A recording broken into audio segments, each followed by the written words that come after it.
the wind arrives first. It comes screaming down from the north across 1,000 miles of open prairie, and there is nothing, not a tree, not a hill, not a single wall of stone, to slow it down.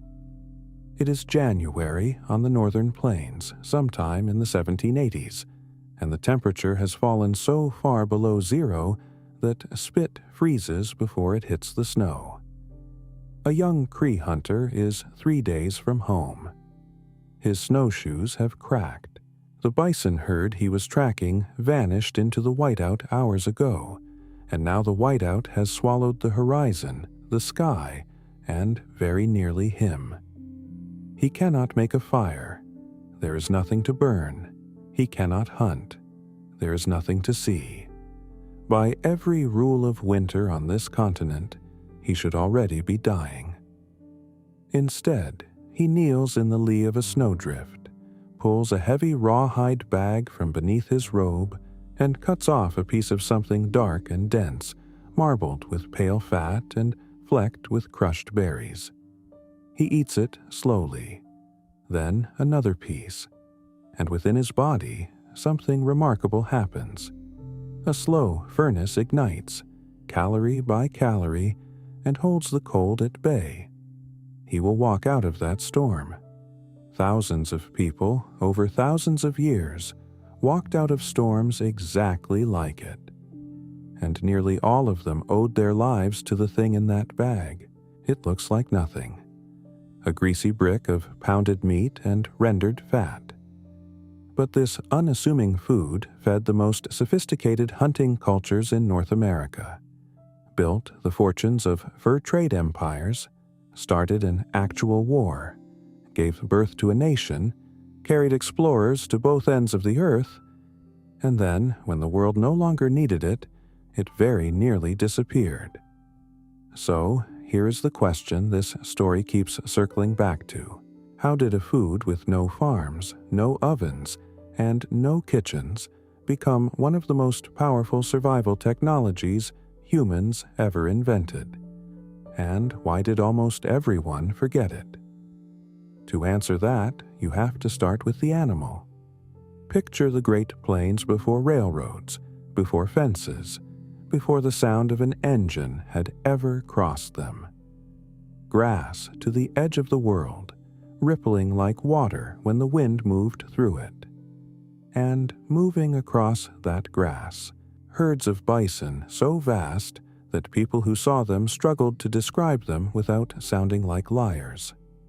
30 million animals, perhaps more. When a large herd ran, the ground trembled for miles. Travelers wrote of waiting days for a single herd to pass. The peoples of the plains, the Cree, the Blackfoot, the Assiniboine, the Lakota, the Métis, who would come later, and many others, built entire civilizations around that animal. The bison was food, shelter, clothing, tools, rope, fuel, and ceremony.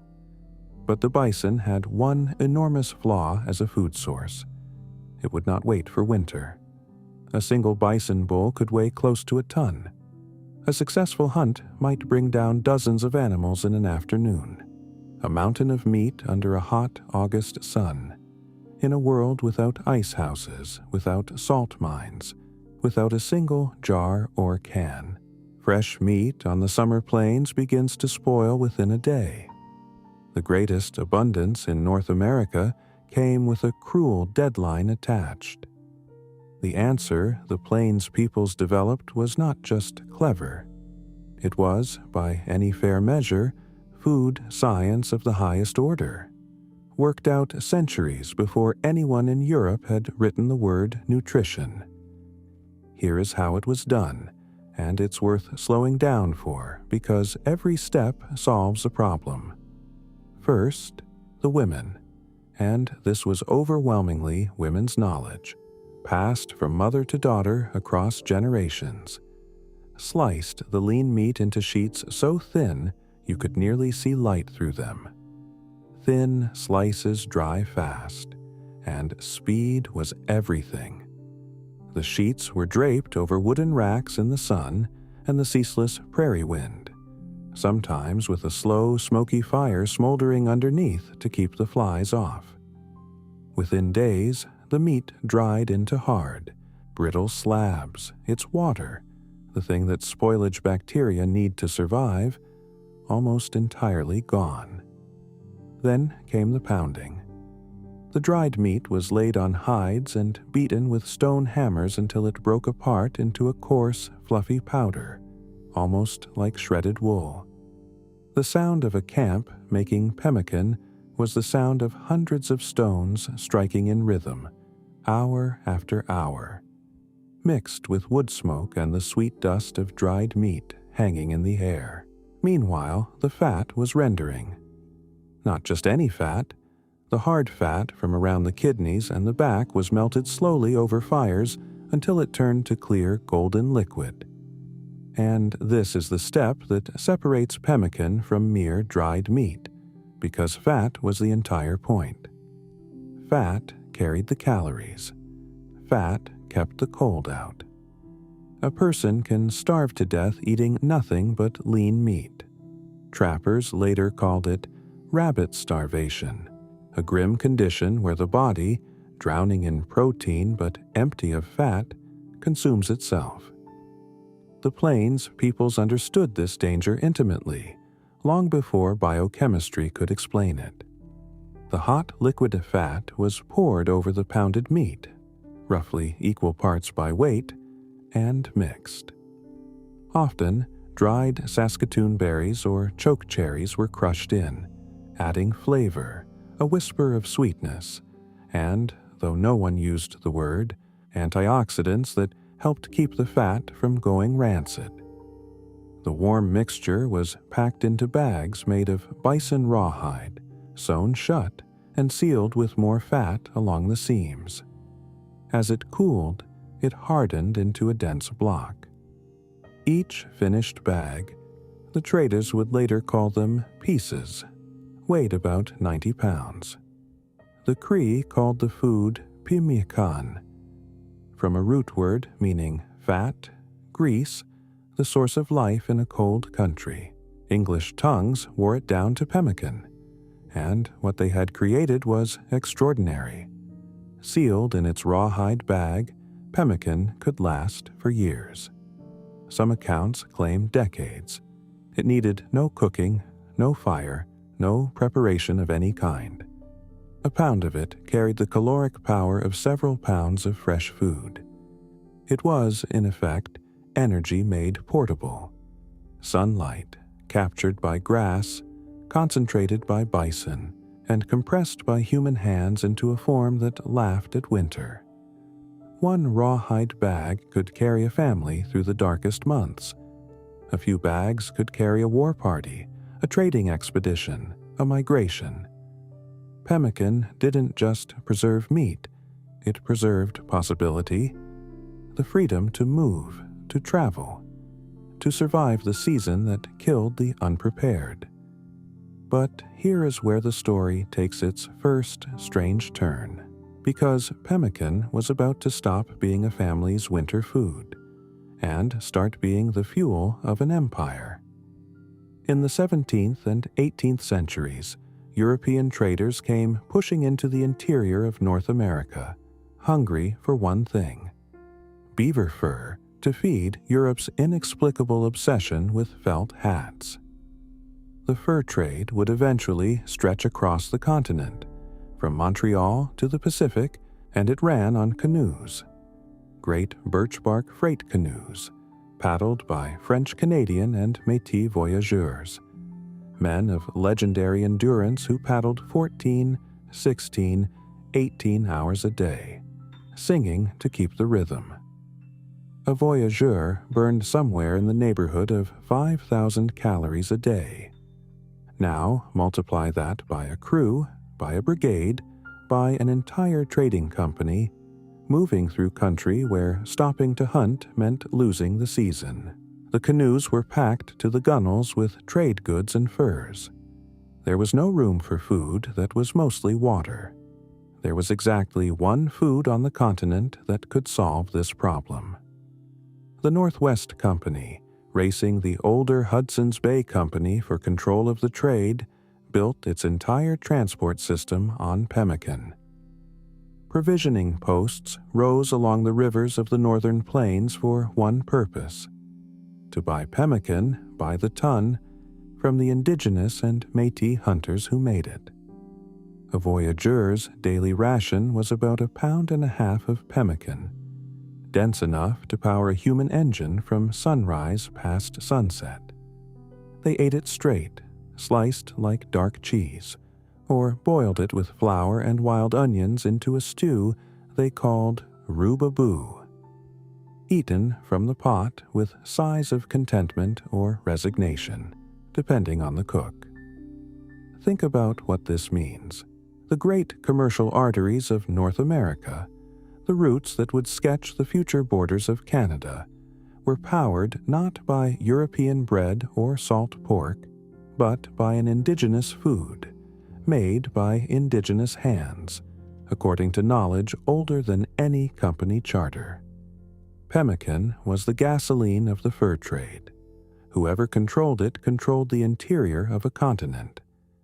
And whenever something becomes that valuable, someone will eventually fight over it.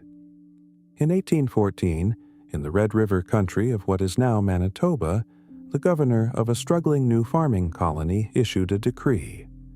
No pemmican could be exported from the region. The colony was hungry, and he wanted the food kept close.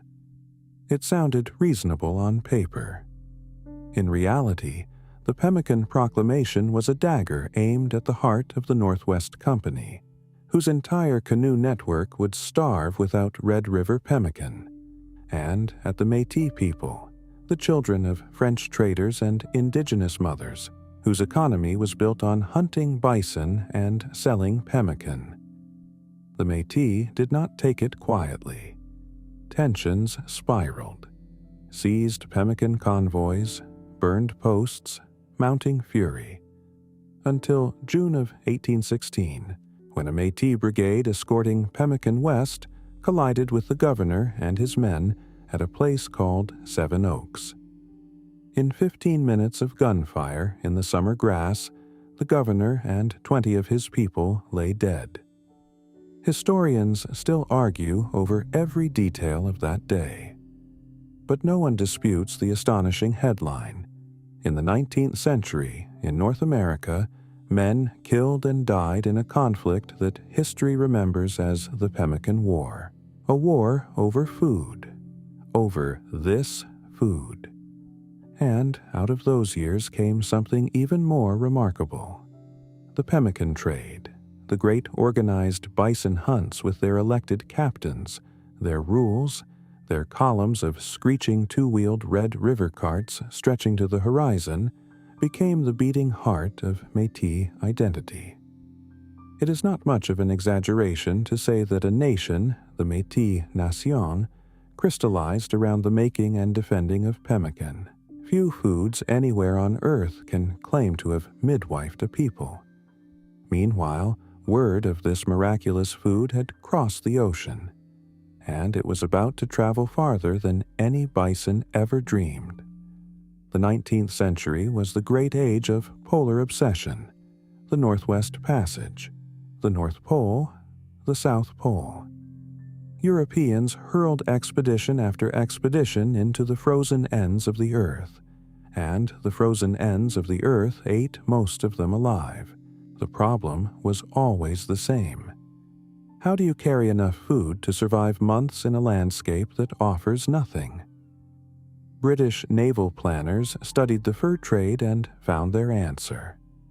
Pemmican, sledging rations of it, eventually manufactured in factories in England and Denmark, sometimes to recipes that would have made a Cree grandmother wince, became the cornerstone of polar exploration for nearly a century.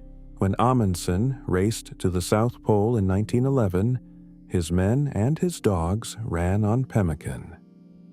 When Scott died on the ice behind him, pemmican was among the last food in his tent. Shackleton's crews, adrift on the wreck of the Endurance, hoarded it like treasure and dreamed about it in their sleep. There is something quietly staggering in this picture. Men at the absolute limits of the mapped world, at 90 degrees south, surviving on a food invented by women on the North American plains. The knowledge in those rawhide bags had gone global, even if the credit rarely did. But while Pemmican was conquering the poles back home, its world was being destroyed. The bison did not survive the century. Between the 1840s and the 1880s, the herds that had darkened the plains were annihilated by market hunters shooting for hides, by sport shooters firing from train windows, and by a deliberate policy understood perfectly well at the time. Destroy the bison, and you destroy the independence of the peoples who lived by them. By the middle of the 1880s, 30 million animals had been reduced to a few hundred hiding in remote valleys. Try to feel the scale of that loss from the ground. For the peoples of the plains, the end of the bison was not an economic downturn. It was the sky falling. The hunts ended. The pemmican bags emptied and were never refilled. Communities that had fed empires now faced starvation on government rations, on reserves and reservations, dependent on the very governments that had engineered their hunger. The food that had defined freedom, the ability to move, to endure any winter, to answer to no one, vanished within a single human lifetime. Elders who had pounded meat as children grew old in a world where pemmican was a memory, and the wider world, which had been fed, transported, and enriched by this food for 2 centuries, simply moved on. Canning, railways, and refrigeration made pemmican look primitive.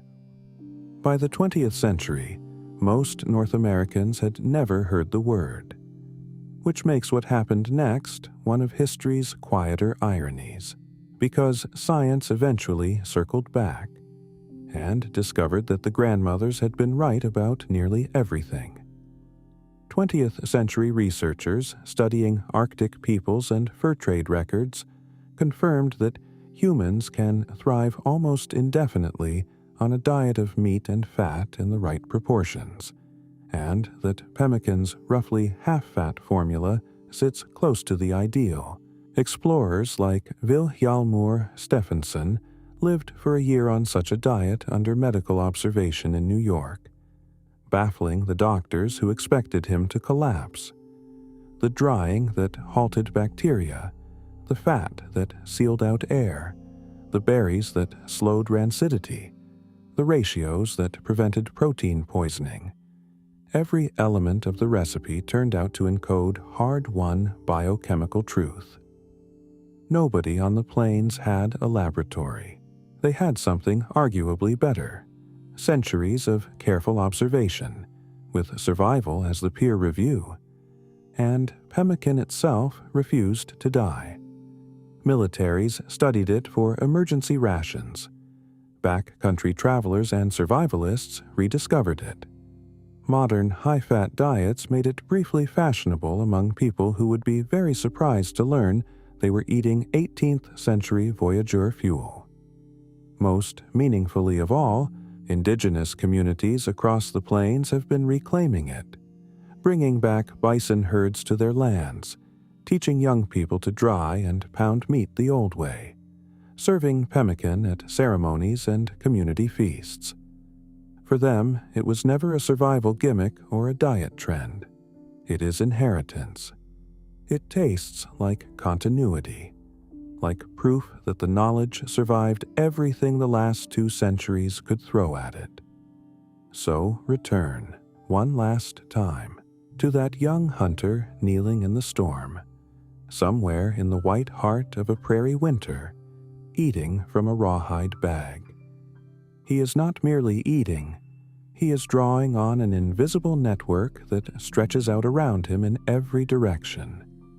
The summer sun stored in prairie grass, the strength of a 1,000-pound animal, the skill of the hunters who brought it down, and, above all, the hands and minds of generations of women who learned, trial by trial, winter by winter, exactly how to fold all of that power into a block small enough to carry and durable enough to outlast the cold. Every bite is an ancestor's answer to the question, how do we make sure our people see spring? We live surrounded by the descendants of that answer. Every protein bar in a runner's pocket, every vacuum-sealed ration in a soldier's pack, every freeze-dried meal carried up a mountain is chasing the same idea the plains peoples perfected with stone hammers and prairie wind.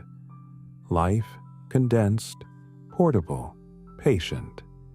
Pemmican looks like nothing, a dark, greasy brick. But hold it in your mind for a moment, knowing what you now know. It fed nations and built them. It powered a continent's commerce and started its strangest war. It walked to both poles of the earth, and when the world tried to erase it, it waited, quietly, inside the memory of the people who made it, until they brought it back. The most ordinary things, it turns out, are usually the ones we never bothered to look at closely, because winter always comes. And somewhere on the wind-scoured plains, long ago, someone looked at winter and packed it a lunch it couldn't beat.